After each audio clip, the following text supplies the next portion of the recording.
రాజధాని అమరావతిలో బసవతారకం క్యాన్సర్ ఆసుపత్రి నిర్మాణ పనులకు శంకుస్థాపన జరిగింది. బసవతారకం క్యాన్సర్ ఆసుపత్రి ట్రస్ట్ చైర్మన్ బాలకృష్ణ తుళ్లూరు సమీపంలో నిర్మాణ పనులు ప్రారంభించారు. 2019లోనే శంకుస్థాపన జరిగినప్పటికీ తర్వాత రాష్ట్రంలో అంధకార పరిస్థితులు ఏర్పడ్డాయని బాలకృష్ణ చెప్పారు.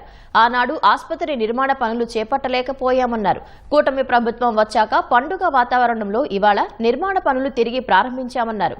బసవతారకం క్యాన్సర్ ఆసుపత్రి లాభాపేక్ష కోసం కాదని దాతల సహకారంతో నడుస్తోందని బాలకృష్ణ స్పష్టం చేశారు.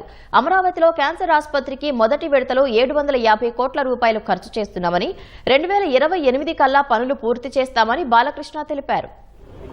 అడ్డంటే హిందూపూర్ నా బంద ఆంధ్ర రాష్ట్రం తెలంగాణలో కూడా ఎక్కడ నిలబడ్డా గెలుస్తారు. మొత్తం ఆంధ్ర తెలంగాణ అంతా అడ్డామంది.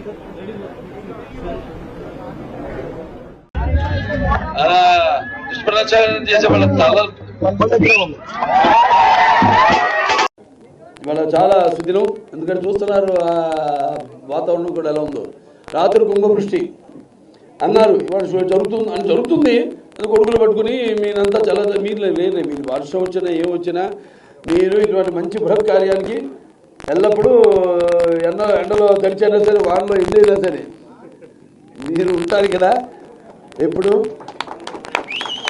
మనం ఎప్పుడు ఒకరికొకరు అటు అన్ని రంగాల్లో అన్ని రకాలుగా ఉండబట్టే ఇవాళ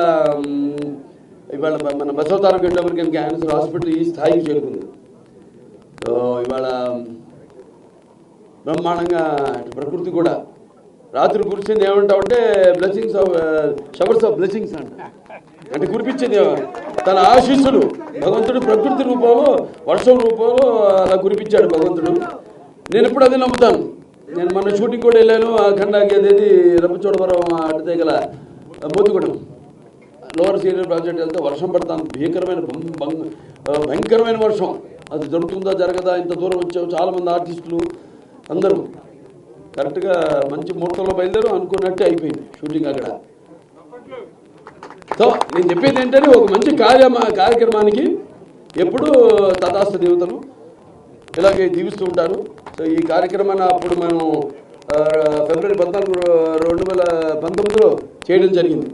ఆ తర్వాత సరే ఒక అంధకారమైన కొంతకాలంలో మనం గడపాల్సి వచ్చింది.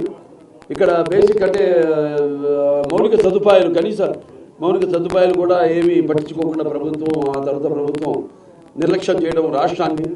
అలాగే ఇంత మంచి ఒక బ్రహ్మాండమైన హాస్పిటల్ ముందుకు వస్తే అసలు ఆరోగ్యం దేని గురించి కూడా ప్రజల గురించి పట్టించుకోకపోవడం వల్ల ఇలా ఆసుపత్రిని తాత్కాలికంగా ఆపాల్సి వచ్చింది. తర్వాత తిరిగి తెలుగుదేశం ప్రభుత్వం వచ్చింది.